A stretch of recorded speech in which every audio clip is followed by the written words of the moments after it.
అంటే అధర్మం అనేది అజ్ఞానానికి మారుపేరా? అయితే మరి అజ్ఞానుల పట్ల దయ చూపడం అవసరం కదా? దండించడంలో అర్థమేమిటి? అజ్ఞాని జ్ఞానం విలువను తెలుసుకునేందుకు సిద్ధంగా లేకుంటే, జ్ఞానం వైపు దృష్టి సారించేందుకు సిద్ధంగా లేకుంటే అప్పుడు దండనే దయ అవుతుంది. అని పట్లనే కాదు, ఇతరుల పట్ల కూడా అవుతుంది. సృష్టిగతి సదా పరమాత్మ వైపే ఉంటుంది. ఇది అనివార్యము. కాని అప్పుడప్పుడు ఒక దుస్థితి ఉత్పన్నమవుతుంది. అజ్ఞానం, మోహం, అధర్మం పెరిగిపోతుంటాయి.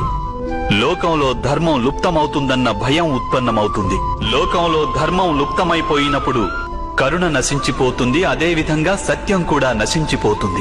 రానున్న తరాలకు ధర్మం ప్రాప్తించాలంటే ఈరోజే అధర్మాన్ని నాశనం చేసి ధర్మాన్ని పునఃస్థాపించడం అనివార్యము పార్థ.